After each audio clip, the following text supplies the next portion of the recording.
Hi, and welcome to another episode of Hot Takes with me, the Silver Fox. The bravest man in Parliament has just taken on the worst job possible. Stuart McDonald, an MP in Westminster, has taken on the role of Treasurer of the SNP. This will be a Herculaneum task, and a thankless one. It is truly a poisoned chalice he has been handed. He will inspect the books. He will probably not like what he sees, but he is now responsible for them. It's amazing that no one else really wanted it. It makes you wonder what he has negotiated for this, because there's no way he would do it for nothing. He's a lawyer, so he can probably draw up a very good contract, which is handy actually, because once the SNP is finally broken up and disbanded, he'll need a job, so he can always go back to being a lawyer. It's fine for him. But it is going to be a terrible job. He has got a very, very tiny amount of time in which to hit the ground running, organise the accounts to be audited. That means finding some auditors willing to do it, which is a big task. Get them audited and get the results in to, first of all, Westminster's Electoral Commission by the 31st of May, and then Holyrood's by the 7th of July. I think even getting them in by the 7th of July is a tall order.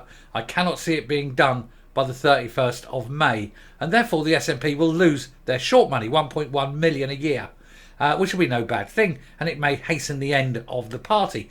Although the longer they stay there and they stay in power, the more sure the union is of sustaining.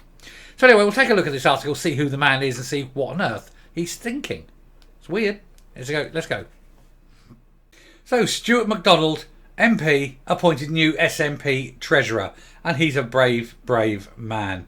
SNP MP Stuart McDonald has been appointed as party treasurer after the resignation of Colin Beattie.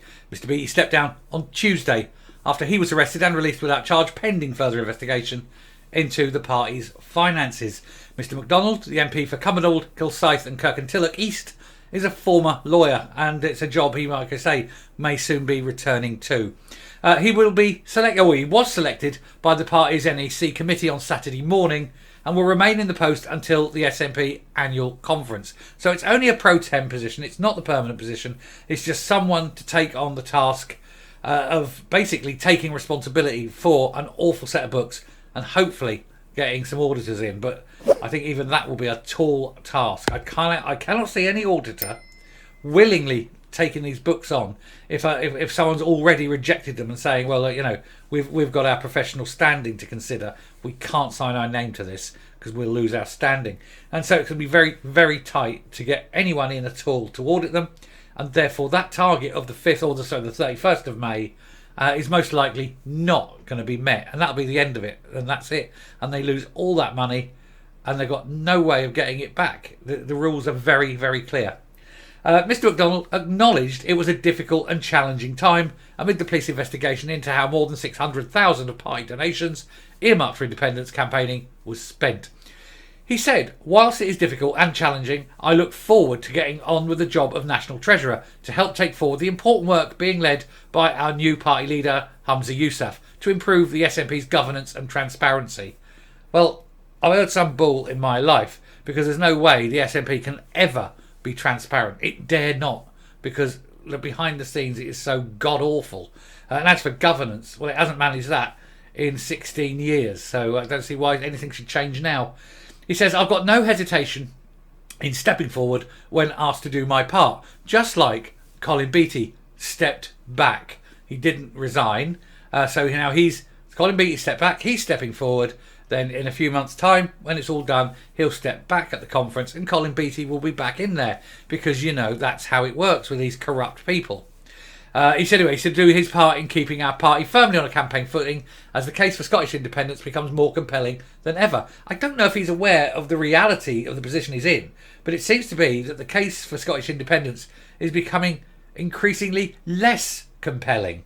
The distance they've got to go now is even bigger.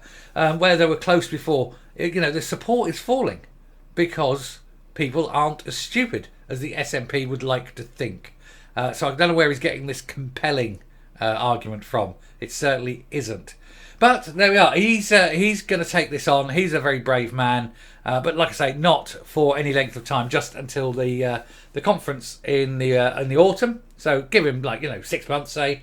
Then he's out. He won't want that job permanently. Whoever takes it permanently will probably be Colin Beattie. If Colin Beattie isn't being prosecuted, you'll get the same old faces back again, because they're the ones who know where the bodies are buried. It makes you wonder, doesn't it? But it makes you wonder why he took it on. There's something there. He's been promised something. Perhaps come conference, when he resigns, he'll find himself in a nice little a nice little position in the party somewhere. Something that will pay a bit of money out of the public funds, that kind of thing, because they're all corrupt, aren't they? Anyway, I shall round off there and come up. When these people get together and do their backroom deals, few whiskies go round, they sort of say, well, you do this, you do that, I'll do this for you, and you have to say, these sort of squalid little deals go on, and yet he's claiming that Humza Yousaf is there to open up, the truth and reveal all the secrets and be completely transparent. So I think in that case, perhaps he should lead by example, and tell us what deal he had in order to take on this most awful of roles. And to tell us, now that he's got this air of openness and transparency that he's so well pushing, to show us the books. Show us what's in the bank. Show us how much money you've got. Show us where the money's been spent. After all, you are quoting that you want to be open and transparent. So let's hit the ground running. Open and transparent. Let's have no more secrets. Or is that a step too far for the SNP? I think so. There's no way they're going to let anyone see those books. They're going to keep them as hidden as they possibly can, because they know what's in them will be so amazingly damning and so transparently illegal, I suspect. The fraud will leap off the page, straight over the shoulders, out that door, down to a police station, and report itself, because it's that blatant. And then Plod will come a-knocking. Now, he needs to hope that Plod don't come a-knocking at his door, because after all, anything that goes on now and from this point forward is his responsibility. I'm surprised Oswald has not had a word about this. She is desperate to get hold of those books and desperate to keep them closed. So will she be forced to show this man, to show Stuart McDonald the books? I bet she doesn't want to. Because she didn't want to show even the NEC those books. That's how bad they were. Anyway, I shall just try my best to see if anything happens. I don't think it will. I think this will remain a closed book. But I'd like to think that they will actually open these books up and let people see it. But like I say, I'm not holding my breath. Anyway, shall round off there. Thank you very much for watching. If you like what you see and hear on the channel, do please hit that subscribe button, ring that bell. Leave a like, leave a comment, please share the video, but especially leave a like. That's the one that helps. And until next time, stay safe, stay well, always publish your accounts. That's so easy, and goodbye.